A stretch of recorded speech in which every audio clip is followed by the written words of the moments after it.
ಎಲ್ಲರಿಗೂ ನಮಸ್ಕಾರ. ಎಲ್ಲರಿಗೂ ಇಂಗ್ಲೀಷ್ ಗ್ರಾಮರ್ ಕ್ಲಾಸಿಗೆ ಸ್ವಾಗತ. ಇವತ್ತು ನಾನು ಇಂಗ್ಲೀಷ್ ಗ್ರಾಮರ್ ಕ್ಲಾಸ್ನ ಇಂಗ್ಲೀಷ್ ಗ್ರಾಮರ್ನಲ್ಲಿ ಸಿಂಪಲ್ ಪ್ರೆಸೆಂಟ್ ಟೆನ್ಸ್ ಸ್ಟಾರ್ಟ್ ಮಾಡಿದ್ದೀವಿ. ಸಿಂಪಲ್ ಪ್ರೆಸೆಂಟ್ ಟೆನ್ಸಲ್ಲಿ ಡಿ ಎ ಎಸ್ ಮತ್ತು ಡಿ ಎನ್ ಎಸ್ನ ಕಂಪ್ಲೀಟ್ ಮಾಡಿದ್ದೀನಿ. ಈಗ ಮುಂದುವರೆದ ಭಾಗವಾಗಿ ಐ ಎ ಎಸ್ ಸ್ಟಾರ್ಟ್ ಮಾಡೋಣ. ಅಂದರೆ ಸಿಂಪಲ್ ಪ್ರೆಸೆಂಟ್ ಟೆನ್ಸಲ್ಲಿ ಸಬ್ ಟೈಪ್ ಆಫ್ ಸೆಂಟೆನ್ಸಸ್ಸು. ಒಂದು ಡಿ ಎಸ್ ಆಗಿತ್ತು, ಡಿ ಎಸ್ ಅಂದರೆ ಡಿಕ್ಲರೇಟಿವ್ ಅಸರ್ಟಿವ್ ಸೆಂಟೆನ್ಸು. ಇನ್ನೊಂದು ಡಿ ಎನ್ ಎಸ್ ಆಗಿತ್ತು, ಡಿ ಎನ್ ಎಸ್ ಅಂದರೆ ಡಿಕ್ಲರೇಟಿವ್ ನೆಗೆಟಿವ್ ಸೆಂಟೆನ್ಸು. ನೆಕ್ಸ್ಟು ಎರಡಾಗಿದೆ ಈಗ. ಈಗ ಮೂರನೇದು ಬಂದು I A S. I A S ಅಂದರೆ interrogative assertive sentence.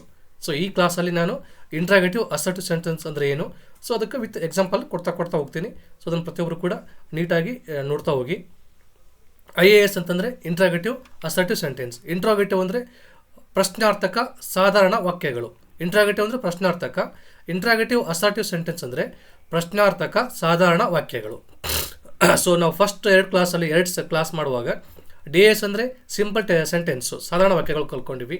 D N S ಅಂದರೆ simple sentence with negative sentence ಕಲ್ಕೊಂಡ್ವಿ ನಾವು. ಡಿ ಎನ್ ಎಸ್ ಅಂದರೆ ನೆಗೆಟಿವ್ ಸೆಂಟೆನ್ಸು. ಇದು ಐ ಎ ಎಸ್ ಅಂತಂದರೆ ಪ್ರಶ್ನಾರ್ಥಕ ಸಾಧಾರಣ ವಾಕ್ಯಗಳು. ಅಲ್ಲಿ ಸಿಂಪಲ್ ಸೆಂಟೆನ್ಸ್ ಇದ್ದು ಅಂದರೆ ಐ ಈಟ್, ವಿ ಈಟ್ ಅಷ್ಟೇ ಇತ್ತು. ಅಲ್ಲಿ ಸಬ್ಜೆಕ್ಟು ವರ್ಬು ಆಬ್ಜೆಕ್ಟ್ ಇತ್ತು. ಬಟ್ ಇಲ್ಲಿ ಏನು ಬರ್ತಂದರೆ ಕ್ವಶನ್ಸ್ ಮಾಡೋದು. ಅದನ್ನು question that sentence will be with questions. Do I eat. ಅಲ್ಲಿ ಓನ್ಲಿ ಐ ಈಟ್ ಅಂತ ಅಷ್ಟೇ ಇತ್ತದು. That is the simple sentence. But ಇಲ್ಲಿ ನಾವೇನು ಮಾಡ್ತೀವಿ, ಆ ಸೆಂಟೆನ್ಸ್ನ ಕ್ವಶನಲ್ಲಿ ಫ್ರೇಮ್ ಮಾಡ್ತೀವಿ. ಕ್ವಶನ್ಗೆ ಆ ಟೆನ್ಸಸ್ನ ನಾವು ಮಾರ್ಪಾಡು ಮಾಡಿದಾಗ ಅದು ಐ ಎ ಎಸ್ ಆಗುತ್ತೆ. ಅದಕ್ಕೆ ಇಂಟ್ರಾಗೇಟಿವ್ ಅಸರ್ಟಿವ್ ಸೆಂಟೆನ್ಸ್ ಅಂತಾರೆ. ಅಸರ್ಟಿವ್ ಸೆಂಟೆನ್ಸ್ನ ನಾವು ಕ್ವಶನ್ ಆಗಿ ಮಾರ್ಪಾಡು ಮಾಡೋದೇ ಇಂಟ್ರಾಗೇಟಿವ್ ಅಸರ್ಟಿವ್ ಸೆಂಟೆನ್ಸ್. ಈಗ ಐ ಎ ಎಸ್ನ ಫಾರ್ಮುಲಾ ನೋಡ್ಕೊಳ್ಳಿ ಏನಿದೆ ಅಂತೇಳಿ. ಐ ಎ ಎಸ್ ಫಾರ್ಮುಲಾ ಫಸ್ಟಿಗೆ ಹೆಲ್ಪಿಂಗ್ ವರ್ಬ್ ಬರುತ್ತೆ. ನಿಮಗೆ ಡಿ ಎಸ್ ಮತ್ತು ಡಿ ಎನ್ ಎಸ್ ಅಲ್ಲಿ ಫಸ್ಟಿಗೆ ಸಬ್ಜೆಕ್ಟ್ ಬಂದಿತ್ತು. ಬಟ್ ಇಲ್ಲಿ ಫಸ್ಟಿಗೆ ಸಬ್ಜೆಕ್ಟ್ ಬರಲ್ಲ. ಇಲ್ಲಿ ಫಸ್ಟಿಗೆ ಹೆಲ್ಪಿಂಗ್ ವರ್ಬ್ ಬರುತ್ತೆ. ಹಾಗಾಗಿ ಫಾರ್ಮುಲಾ ನಾವು ನೆನಪಿಟ್ಕೊಂಡ್ಬಿಡಿ. ಐ ಎ ಎಸ್ ಅಲ್ಲಿ first formula helping verb, do or does. Helping verb ಯಾವುದು? ಡೂ ಮತ್ತು ಡಜ್ ಹೆಲ್ಪಿಂಗ್ ವರ್ಬ್. ನೆಕ್ಸ್ಟ್ ಅದಾದಮೇಲೆ ಸಬ್ಜೆಕ್ಟ್ ಬರುತ್ತೆ, ಆಮೇಲೆ ವರ್ಬು, ಅದಾದಮೇಲೆ object. This is the formula for I A S interrogative ಸೆಂಟೆನ್ಸ್ಗೆ. Do, does helping verb, subject, verb, object. ಇದು helping verb ಆಯಿತು. Next ಬಂದು ಇಲ್ಲಿ ನೋಡಿ, ಇದಕ್ಕೆ ಉದಾಹರಣೆಗಳು ನೋಡ್ಕೊಂಡು. ಸಿಂಗುಲರು ಏಕವಚನ, ಫ್ಲೂರಲು ಬಹುವಚನ. ಸಿಂಗುಲರ್ ಯಾವ್ದು ಬರುತ್ತೆ ಅದನ್ನು ಇಲ್ಲಿ ಇಟ್ಕೊಂಡು ಹೋಗೋಣ. ಈ ಕಡೆ ಈ ಸೈಡ್ ಬರೋಣ. ಫ್ಲೂರಲ್ ಯಾವ್ದು ಬರುತ್ತೆ ಅದನ್ನು ಈ ಸೈಡ್ ಬರ್ತಿದ್ದೀನಿ. ಇದರಲ್ಲಿ total first person, second person, third person ಬರುತ್ತೆ. ಫಸ್ಟ್ ಪರ್ಸನ್ ಯಾವುದು? ಪ್ರಥಮ ಪುರುಷ. ಐ ಮತ್ತು ವಿ ಪ್ರಥಮ ಪುರುಷ ಫಸ್ಟ್ ಪರ್ಸನ್. ಯು ಮತ್ತು U second person. He, C, it and they ಇವೆಲ್ಲ ಥರ್ಡ್ ಪರ್ಸನ್ ತೃತೀಯ ಪುರುಷ. ಪ್ರಥಮ ಪುರುಷ, ದ್ವಿತೀಯ ಪುರುಷ, ಇದು ತೃತೀಯ ಪುರುಷ. ಇದು ಜಸ್ಟ್ ನಮಗೆ ಒಂದು ಐಡಿಯಾ ಇರಲಿ ಏನಂತೇಳಿ ಅಷ್ಟೇ. ನೆಕ್ಸ್ಟ್ ನೋಡಿ ಎಕ್ಸಾಂಪಲ್ ನೋಡಿ. Do I eat banana? ನಾನು ಬಾಳೆಹಣ್ಣು ತಿನ್ನುತ್ತೇನೆಯೇ? ಇದು ಕ್ವಶನ್ ಮಾಡೋದು. ಇದು I eat banana simple sentence ಅದು. ಇದು ನಾವು ಡಿ ಎಸ್ ಅನ್ಬೋದು. I eat banana D A S ಅದು. ನೆಕ್ಸ್ಟ್ ಇದೆ ಐ ಎಸ್ ಆಗಬೇಕಾದ್ರೆ ಡು ಐ ಈಟ್ ಬನಾನಾ. ನೀವು ಇಂಗ್ಲೀಷಲ್ಲಿ ಕ್ವಶನ್ ಕೇಳಬೇಕಾದ್ರೆ ಹೆಲ್ಪಿಂಗ್ ವರ್ಬ್ ಫಸ್ಟಿಗೆ ಬರುತ್ತೆ ಅಲ್ಲಿ. ನೀವು ಇಂಗ್ಲೀಷಲ್ಲಿ ಕ್ವಶನ್ ಕೇಳುವಂಥ ಒಂದು ಸೆಂಟೆನ್ಸ್ ಫ್ರೇಮ್ ಮಾಡಬೇಕಾದ್ರೆ ಆವಾಗ ಹೆಲ್ಪಿಂಗ್ ವರ್ಬ್ ಫಸ್ಟಿಗೆ ಬರುತ್ತೆ. ಡು ವಿ ಈಟ್ ಬನಾನಾ ಇದರದ್ದು ಫ್ಲೂರಲ್ ಇದು. ನಾವು ಬಾಳೆಹಣ್ಣು ತಿನ್ನುತ್ತೇವೆಯೇ? Do you eat banana? ನೀನು ಬಾಳೆಹಣ್ಣು ತಿನ್ನುತ್ತೀಯಾ? ಇಲ್ಲಿ ಡು ಅನ್ನೋದು ಹೆಲ್ಪಿಂಗ್ ವರ್ಬು, ಯು ಅನ್ನೋದು ಸಬ್ಜೆಕ್ಟು, ವರ್ಬ್ ಅನ್ನೋದು ಈಟ್ ಅನ್ನೋದು ವರ್ಬು, ಬನಾನಾ ಅನ್ನೋದು object. Do you eat banana?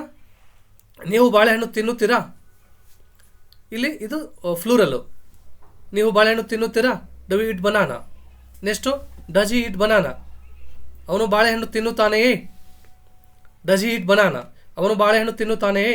Third ಪರ್ಸನಲ್ಲಿ ಹೆಲ್ಪಿಂಗ್ ವರ್ಬ್ ಡಜ್ ಬರುತ್ತೆ. ಥರ್ಡ್ ಪರ್ಸನ್ಗೆ ಹೆಲ್ಪಿಂಗ್ ವರ್ಬ್ ಹಿ, ಸಿ, ಇಟ್ಲಿ ಡಜ್ ಬರುತ್ತೆ. ದೇ ಮತ್ತು ರಿಮೈನಿಂಗ್ ಪರ್ಸನಲ್ಲಿ ಡೂ ಬರುತ್ತೆ. ಇದೊಂದು ನಿಮ್ಗೆ ಸ್ಮಾಲ್ ಚೇಂಜಸ್ ನೆನ್ಪಿಟ್ಕೊಳ್ಳಿ. Does he eat banana? ಅವನು ಬಾಳೆಹಣ್ಣು ತಿನ್ನುತ್ತಾನೆಯೇ? Helping verb, subject, verb, banana. Does she eat banana? ಅವಳು ಬಾಳೆಹಣ್ಣು ತಿನ್ನುತ್ತಾಳೆಯೇ? Does helping verb, she verb, ಇದು subject, eat verb, banana object. Does it eat banana? ಅದು ಬಾಳೆಹಣ್ಣು ತಿನ್ನುತ್ತದೆಯೇ? ಡಜ್, ಇಲ್ಲಿ ಕೂಡ does helping verb, subject, verb, object. ಇವು ಮೂರಕ್ಕೆ ಪ್ಲೂರಲ್ ಯಾವುದು? Do they eat banana. He, she ಮತ್ತು ಇಟ್ ಇವು ಮೂರು ಸಿಂಗುಲರು. ಈ ಮೂರಕ್ಕೆ ಫ್ಲೂರಲ್ ಯಾವುದು ಅಂದರೆ ದೇ. ಇದು ಡೂ ದೇ ಈಟ್ ಬನಾನಾ, ಇಲ್ಲಿ ಡೂ ಬರುತ್ತೆ. ಅವರು ಬಾಳೆಹಣ್ಣು ತಿನ್ನುತ್ತಾರೆಯೇ? ಇದು ಐ ಎ ಎಸ್ ಬಂದು. ಸೊ ಇನ್ನೊಮ್ಮೆ ನೋಡ್ಕೊಂಬಿಡಿ. IAS ಅಂದರೆ ಇಂಟ್ರಾಗೇಟಿವ್ ಅಸರ್ಟಿವ್ ಸೆಂಟೆನ್ಸು. ಇಂಟ್ರಾಗೇಟಿವ್ ಅಂದರೆ ಪ್ರಶ್ನಾರ್ಥಕ ಸಾಧಾರಣ ವಾಕ್ಯಗಳು. ಕ್ವಶನ್ ಮಾಡೋದ್ರಲ್ಲಿ ಸಾಧಾರಣ ಕ್ವಶನ್ ಮಾಡುವಂಥ ವಾಕ್ಯಗಳು.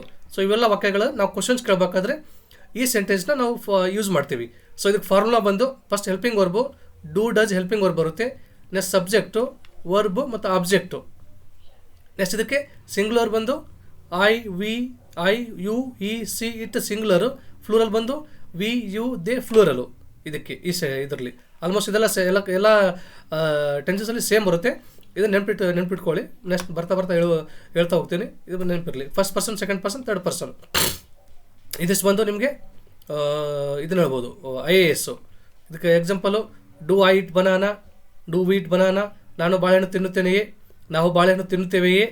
ಡೂ ಯು ಇಟ್ ಬನಾನಾ, ನೀನು ಬಾಳೆಹಣ್ಣು ತಿನ್ನುತ್ತೀಯಾ. ಡೂ ಯು ಇಟ್ ಬನಾನಾ, ನೀವು ಬಾಳೆಹಣ್ಣು ತಿನ್ನುತ್ತೀರಾ. ಇಲ್ಲಿ ಇಂಗ್ಲೀಷಲ್ಲಿ ಸೇಮ್ ಬರುತ್ತೆ. ಫಸ್ಟ್ ಪರ್ಸನ್ ಕೂಡ ಸೇಮ್ ಆಗುತ್ತೆ.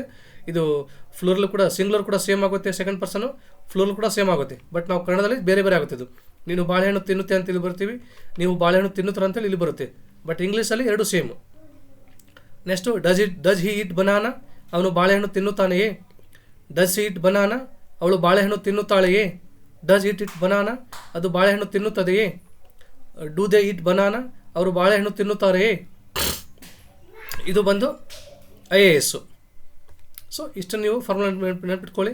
ಈ ಥರ ಸೆಂಟೆನ್ಸ್ನ ಮಾಡ್ತಾ ಹೋದರೆ ನಿಮ್ಗೆ IAS ಗೊತ್ತಾಗ್ತಾ ಹೋಗುತ್ತೆ. ಸೊ IAS ಕೂಡ ನಾವು ಇದು ಮಾಡಬೇಕಾದ್ರೆ ಸೆಂಟೆನ್ಸ್ ಫ್ರೇಮ್ ಮಾಡೋಕ್ಕೆ, ಅಥವಾ ನಾವು ಇಂಗ್ಲೀಷ್ ರೈಟಿಂಗ್ ಸ್ಕಿಲ್ ಇಂಪ್ರೂವ್ ಮಾಡ್ಕೋಬೇಕಾದ್ರೆ, ಆಮೇಲೆ ಇಂಗ್ಲೀಷ್ ಸ್ಪೋಕನ್ ಕ್ಲಾಸ್ ಇಂಪ್ರೂವ್ ಮಾಡ್ಕೋಬೇಕಾದ್ರೆ IAS ಕೂಡ ಭಾಳ ಇಂಪಾರ್ಟೆಂಟ್ ಇದೆ, ನೋಡ್ಕೊಳ್ಳಿ.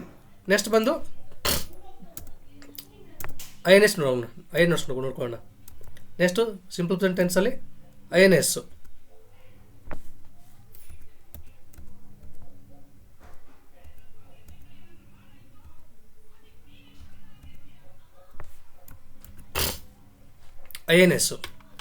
INS ಅಂದರೆ ಇಂಟ್ರಾಗೇಟಿವ್ ನೆಗೆಟಿವ್ ಸೆಂಟೆನ್ಸು. IAS ಅಂದರೆ ಪಾಸಿಟಿವ್ ಸೆಂಟೆನ್ಸು, ಅಸರ್ಟಿವ್ ಸೆಂಟೆನ್ಸು, ಸಾಧಾರಣ ವಾಕ್ಯಗಳು. INS ಅಂದರೆ negative sentence with question. So ಇಲ್ಲಿ ನಾವು ಫಸ್ಟ್ IAS ಅಲ್ಲಿ ನಾವು ಪಾಸಿಟಿವ್ ಸೆಂಟೆನ್ಸ್ ವಿತ್ ಕ್ವಶನ್ ಯಾವ ಥರ ಮಾಡೋದು ಅಂತೇಳಿ ಕಲ್ಕೊಂಡಿವಿ. IAS ಅಲ್ಲಿ ನಾವು ಪಾಸಿಟಿವ್ ಸೆಂಟೆನ್ಸ್ನ ವಿತ್ ಕ್ವಶನ್ ಯಾವ ಥರ ಮಾಡೋದು ಅಂತೇಳಿ ಕಲ್ಕೊಂಡಿವಿ. ಇವಾಗ INS ಅಂದರೆ negative sentence. So negative sentence with question ಯಾವ ಥರ ಮಾಡೋದು ಅಂತೇಳಿ ಈ ಕಲಿಯೋಣ ನಾವು. ಸೊ ಸೆಂಟೆನ್ಸಲ್ಲಿ ಪಾಸಿಟಿವ್ ಬರುತ್ತೆ, ನೆಗೆಟಿವ್ ಬರುತ್ತೆ, ಸಾಧಾರಣ ವಾಕ್ಯಗಳು ಕೂಡ ಬರುತ್ತೆ, ಮತ್ತು ವಾಕ್ಯಗಳನ್ನ ನಾವು ಕ್ವಶನ್ ಮಾಡುವಾಗ ವಿತ್ ನೆಗೆಟಿವ್ ಕೂಡ ಕ್ವಶನ್ ಮಾಡ್ತೀವಿ. ಸೊ ಹಾಗಾಗಿ ಅದು ಕೂಡ ಇಂಪಾರ್ಟೆಂಟು. ಅದಕ್ಕೆ ನೋಡಿ ಫಾರ್ಮುಲಾ INS ಫಾರ್ಮುಲಾ ನೋಡಿ. INSಗೆ ಇಂಟ್ರಾಗೇಟಿವ್ ನೆಗೆಟಿವ್ ಸೆಂಟೆನ್ಸ್ ಅಂದರೆ ಪ್ರಶ್ನಾರ್ಥಕ ನಕಾರಾತ್ಮಕ ವಾಕ್ಯಗಳು. ಇದ್ರ ಫುಲ್ ಮೀನಿಂಗ್ ಕನ್ನಡದಲ್ಲಿ. ಫಾರ್ಮುಲಾ ಬಂದು ಹೆಲ್ಪಿಂಗ್ ವರ್ಬು ಡೂ ಡಜು ಸೇಮ್ ಬರುತ್ತೆ, ಪ್ಲಸ್ ಸಬ್ಜೆಕ್ಟು ಪ್ಲಸ್ ನಾಟ್ ಬರುತ್ತೆ. ಇಲ್ಲಿ ಸಬ್ಜೆಕ್ಟು ಪ್ಲಸ್ ವರ್ಬ್ ಮಿಡ್ಲು, ಇಲ್ಲಿ ನಾಟ್ ಬರುತ್ತೆ. ಇದೇ ಡಿಫ್ರೆನ್ಸ್ ಇರೋದು IAS ಮತ್ತು INSಗೆ. Subject plus verb middle not ಬರ್ತಲ್ವಾ, ಅದು INSಗೆ ಬರುತ್ತೆ.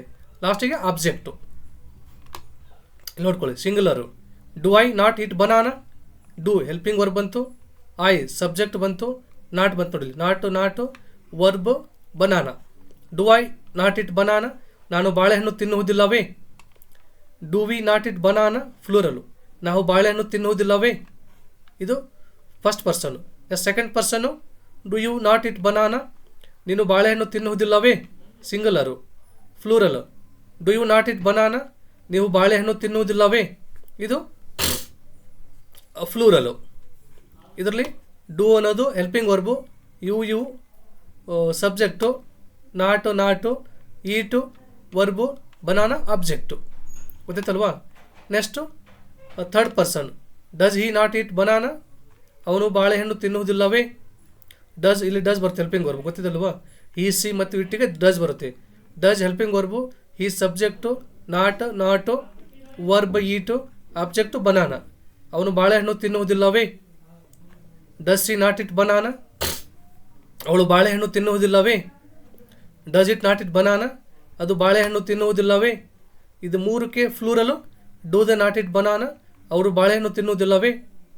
ಸೊ ಈ ಥರ ಇದು INS. ಸೊ INS ಅಂತ ಇನ್ನೊಮ್ಮೆ ನೋಡ್ಕೊಳ್ಳಿ.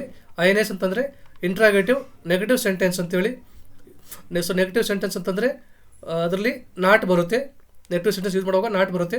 ಸೊ ನೀವು DNS ನೋಡಿದ್ರಲ್ವಾ, ಡಿಕ್ಲರೇಟಿವ್ ನೆಗೆಟಿವ್ ಸೆಂಟೆನ್ಸಲ್ಲಿ ಹೆಂಗೆ ನಾಟ್ ಬಂತಲ್ವಾ, ಅದೇ ಥರ ಇಲ್ಲಿ ಕೂಡ ನೆಗೆಟಿವ್ ಸೆಂಟೆನ್ಸಲ್ಲಿ ನಾಟ್ ಬರುತ್ತೆ, ಸಬ್ಜೆಕ್ಟು ಮತ್ತು ವರ್ಬ್ ಮಿಡ್ಲ್ ನಾಟ್ ಬರುತ್ತೆ. ಇಲ್ಲಿ ಕ್ವಶನ್ಸ್ INS ಮತ್ತು IAS ಎರಡು ಸೆಂಟೆನ್ಸಿಗೆ ಫಸ್ಟಿಗೆ ಹೆಲ್ಪಿಂಗ್ ವರ್ಬ್ ಬರುತ್ತೆ, ಆಮೇಲೆ ರಿಮೈನಿಂಗ್ ಸಬ್ಜೆಕ್ಟು ವರ್ಬು ಅವೆಲ್ಲ ಬರುತ್ತೆ, ಅದನ್ನು ನೆನ್ಪಿಟ್ಕೊಳ್ಳಿ.